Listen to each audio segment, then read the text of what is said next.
Assalamualaikum warahmatullahi wabarakatuh. Berjumpa kembali ya dengan saya Teknisi Musafir. Bagaimana kabar sobat-sobat Teknisi Musafir? Mudah-mudahan selalu baik-baik saja ya. Baiklah sobat-sobat semua, sebelum kita belajar lebih dalam lagi mengenai hardware, kita akan mencoba praktek ya, bagaimana cara untuk menggunakan power supply bagi pemula ya.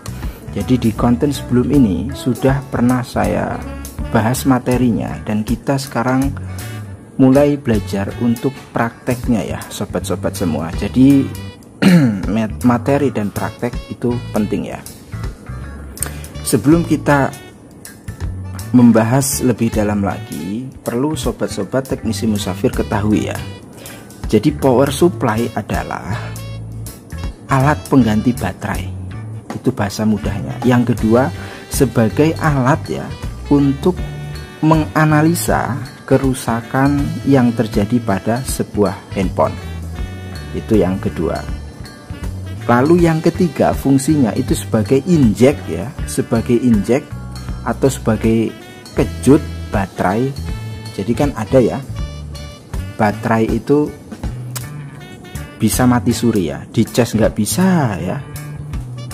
Lalu tanpa kita injek dulu atau kita tembak dulu menggunakan power supply, batu itu tidak bisa difungsikan. Nah itu.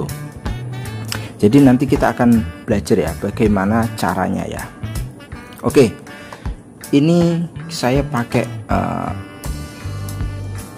power supply itu merek Yihua ya. Ini 1 ampere. Jadi 1 ampere pun untuk pemula sudah cukup ya. Nanti apabila emang sudah mempunyai budget yang mungkin cukup, itu bisa upgrade ke 5 ampere ya sobat-sobat semua. Tapi 1 ampere saja itu sudah cukup ya. Saya nggak ada masalah sampai saat ini. Dan di sini saya membahas mengenai power supply yang digital. Ada saya power supply yang analog, itu merek HK ya. Nanti di part selanjutnya kita akan bahas yang menggunakan analog atau jarum ya. Nah, untuk pemula itu agar lebih mudah, saya praktek dulu menggunakan yang digital saja ya. Ini kurang lebih itu harganya sekitar 250 ya, 250-an. Dan power supply juga sudah ada proteksi short ya. Power supply itu sudah ada proteksi short, dan apabila HP itu short, maka alarmnya itu berbunyi ya, bipnya itu berbunyi, itu menandakan HP short. Jadi power supply itu sudah dilengkapi dengan proteksi short ya, atau short itu konslet ya bahasa simpelnya. Oke ya, kita akan langsung masuk ke pokok pembahasan. Nah ini adalah tombol on off nya, kita hidupkan saja.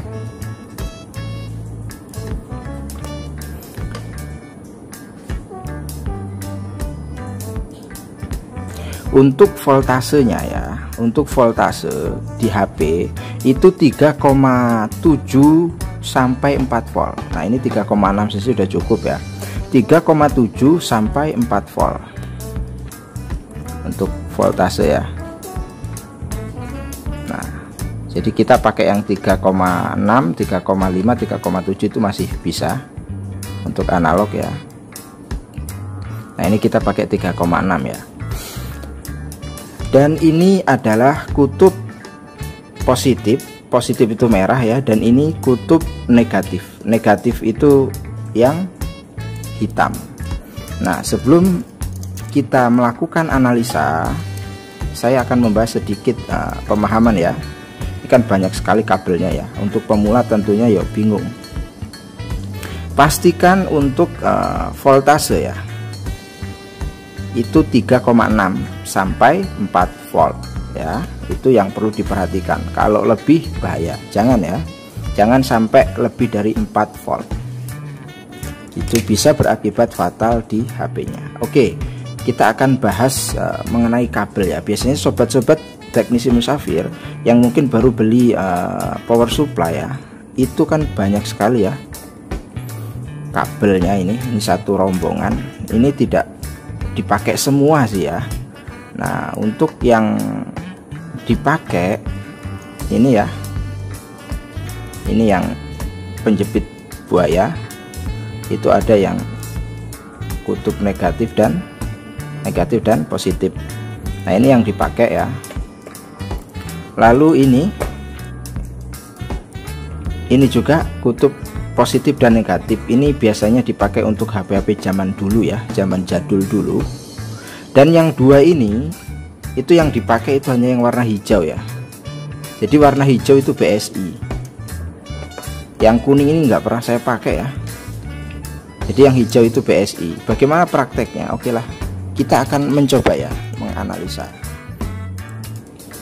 Pastikan 3,6 ya sobat-sobat semua, atau 3,7 sampai 4 volt. Oke, di sini saya akan coba ya untuk menganalisa ya. Jadi caranya ketika kita sudah siapkan power supply ya, ketika kita sudah siapkan power supply-nya, kita hubungkan saja langsung kutub negatif ke negatif, positif ke positif ya. Hanya seperti itu saja. Ini negatif, lalu yang positif ke positif. Nah, setelah sudah terhubung, kita tekan tombol on off nya, maka untuk ampernya itu naik 0,8 miliampere ya. Nah, HP pun bisa hidup dan kita bisa menganalisa, oh jadi HP dalam keadaan hidup itu untuk HP cumplung nih yang saya bahas ya, HP Nokia, HP jadul itu tadi sampai 0,11 ya miliampere. Ingat miliampere, kalau digital itu pakai miliampere, 0,11. Nah, kalau kita hidupkan maka dia naik. Nah ya, berarti kita sudah mengetahui konsumsi arusnya sampai hidup tadi nyampe 0,11 miliampere. Itu untuk HP-HP jadul ya. Berarti bisa kita simpulkan kinerja arus ya, atau tegangan atau konsumsi arusnya pada HP Nokia ini itu sampai hidup tadi itu 0,11. Nah, kita akan ganti lagi HP. Ini untuk Nokia jadul. Sekarang kita akan coba ke HP Android ya, sobat-sobat semua.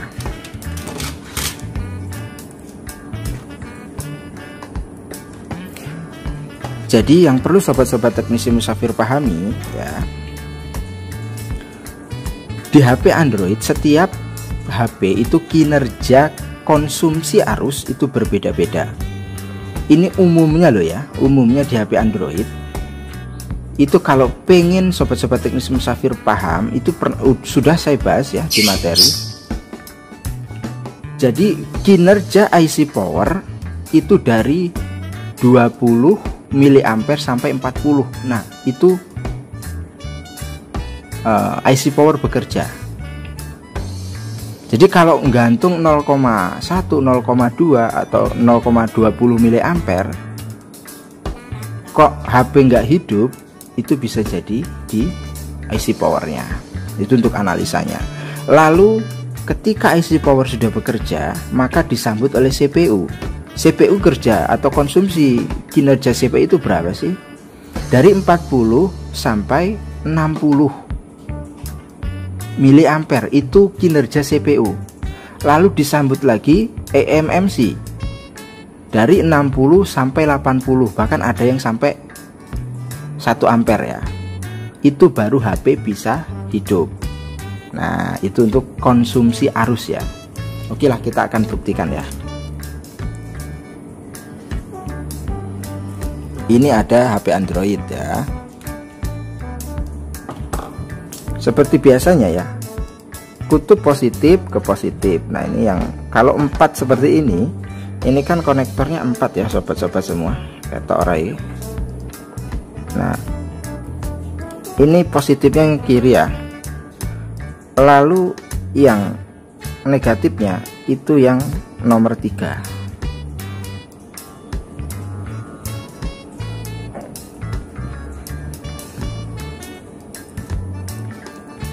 Aduh angel mentok. Lunyu guys.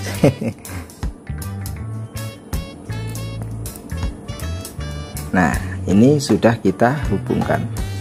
Lalu kita akan teliti ya, sobat-sobat teknisi musafir, pahami di ampernya. Kita tekan on off ya. Ketika kita tekan on off ya, maka IC power langsung nyambut. Nah, itu bisa dilihat IC power bekerja. Nah, ketika hidup IC power udah bekerja 0,20. Nah, ini. Nah, 35, 38 terus naik ya. Itu CPU udah mulai nyambut ya. Nah, CPU itu udah mulai nyambut. Ketika HP hidup, itu IC EMMC bisa menyambut juga. Nah, itu bisa dilihat. Nah, 50.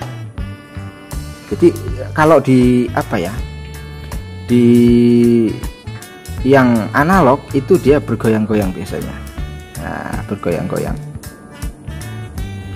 Jadi rumusnya ya, untuk kinerja IC power itu dari 0 sampai 20 ya miliampere. Dari 20 miliampere ke 40 itu IC power sudah bekerja. Lalu 40 sampai 60 itu disambut IC CPU. Lalu 60 ke 80 itu disambut lagi IC EMMC. Baru bergoyang-goyang ya, dan HP pun hidup. Kita bisa masuk ke menu. Nah, itu paham ya sobat-sobat semua. Oke, kita ganti HP lagi. Ini kan HP normal loh ya. Ini saya ada servisan nih. Kita akan cek konsumsi arusnya. Ini J1 Ice, tipenya berapa ini? Kena sinar ya sobat-sobat. Nggak ketok. J11 ya, J111F. Kita seperti biasa kita sambungkan. Ini posisi HP mati ya. Bilang yang punya itu habis jatuh ya. Bahkan aduh, ini malah protol guys. Oke, kita pakai yang satunya juga bisa ya. Kita pakai yang ini bisa.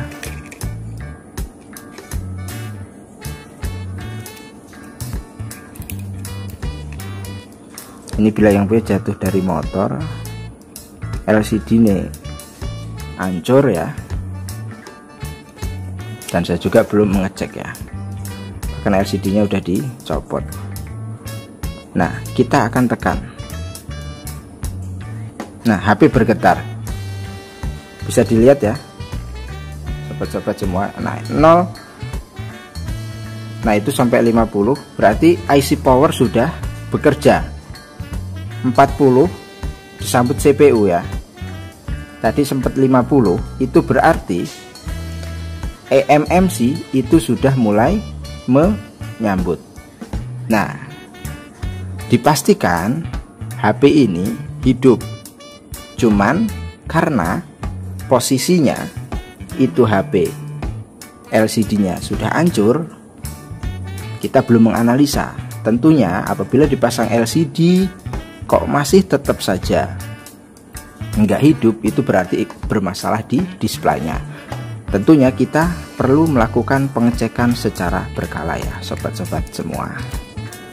Nah, ini di HP-HP servisan ya. Tadi kan beberapa HP normal. Lalu saya akan coba di HP bangkai ya.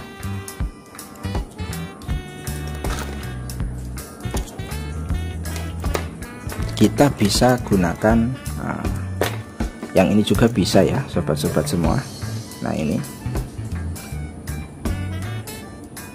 kita hubungkan positif ke positif, negatif ke negatif. Kita tekan tombol power, kita akan mengetahui konsumsi arusnya. Nah, kesimpulannya, apabila ditekan tombol power itu dia langsung turun, dilepas turun ya. itu HP normal ya sobat-sobat semua. Tetapi apabila ditekan tombol power terus jarum itu naik ya, naik, tapi ketika kita lepas nggak turun, itu bisa terjadi di software.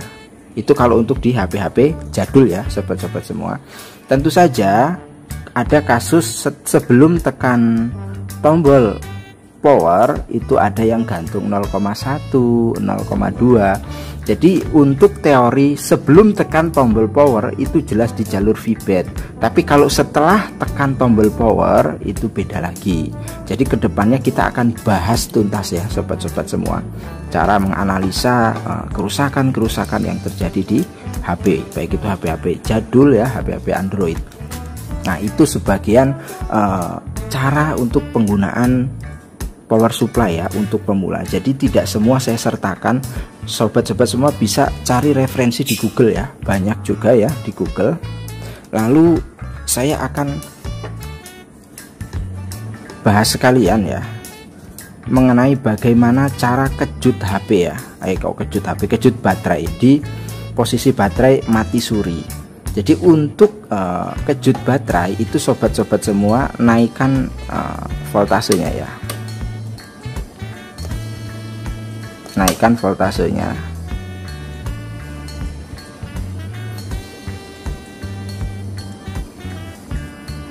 Itu saya mentok ya sampai 1 ampere.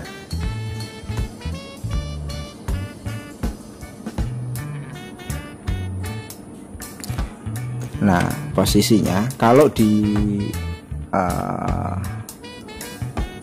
yang analog itu kan ada juga analog, tetapi kalau di HK yang punya saya itu ada digitalnya juga, itu lebih enak. Jadi posisinya di 12 ya kalau untuk kejut HP, batu HP maksudnya.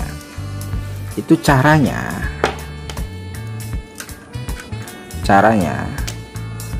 kita hubungkan, nah ini ya, positif ke positif, lalu negatif ke negatif. Kita tahan ya, lalu kita lepas. Jangan terlalu lama ya. Nah lalu kita lepas ya, kurang lebih 15 ya, 15 detik, ojo kakean 10 lah ya, atau 5 ya. Nah lalu kita lepas. Lalu caranya apabila HP itu sudah kita injek ya, atau kita tembak menggunakan power supply, kita cek menggunakan Mister Desktop ini ya, untuk mengetahui apakah HP sudah kembali normal atau belum. Nah itu bisa dilihat ya sobat-sobat semua, beberapa kali kejut saja dia sudah nambah ya. Jadi kalau di Mister Desktop ini sudah nampil balok, nah itu bisa dilihat baloknya nampil, itu berarti posisi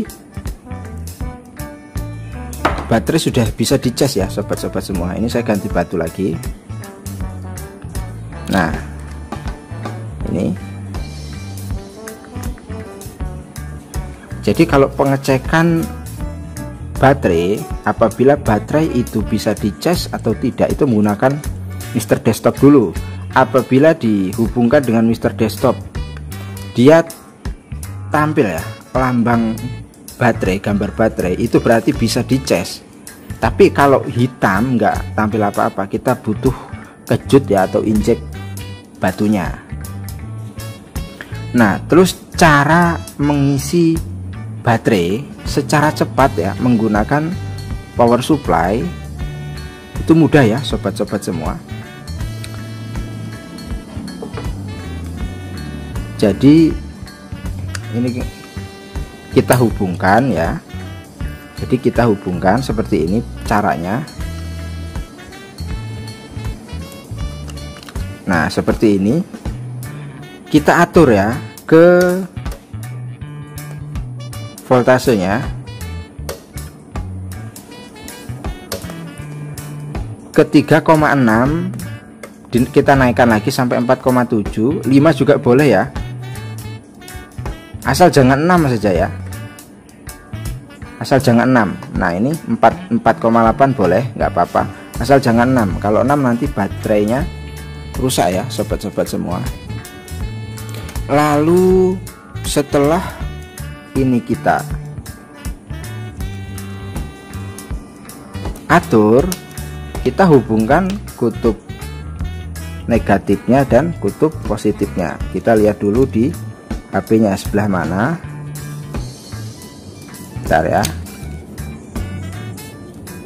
Nah ini positifnya di sebelah kanan ya. Nah seperti ini, positifnya tadi di sebelah kanan. Itu posisi baterai kosong ya sobat-sobat semua, bisa dilihat. Dan metode ini adalah metode cepat ya untuk mengisi baterai. Lalu yang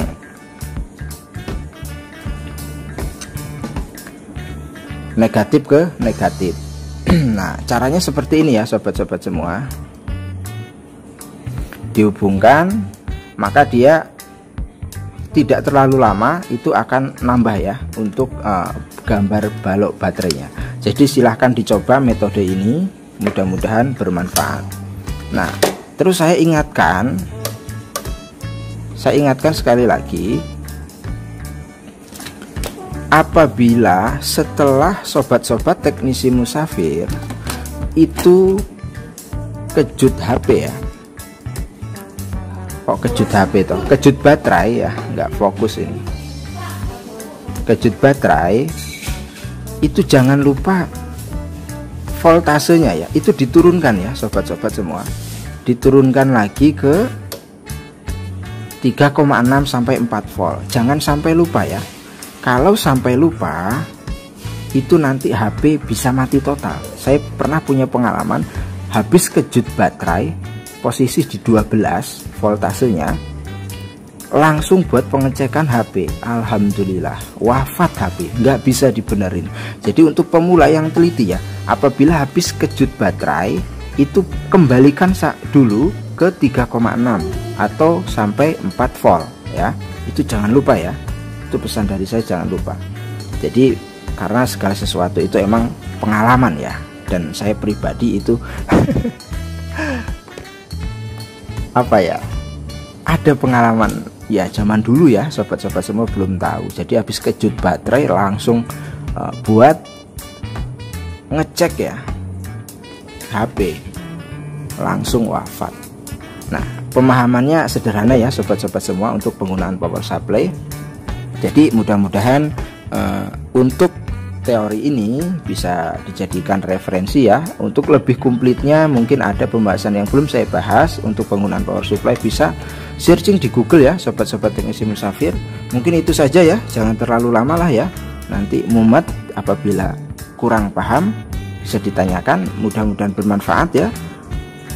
Jangan lupa yang belum subscribe, karena dengan subscribe sobat-sobat teknisi Musafir sudah dukung channel teknisi Musafir untuk upload video setiap hari. Sampai berjumpa lagi di video berikutnya.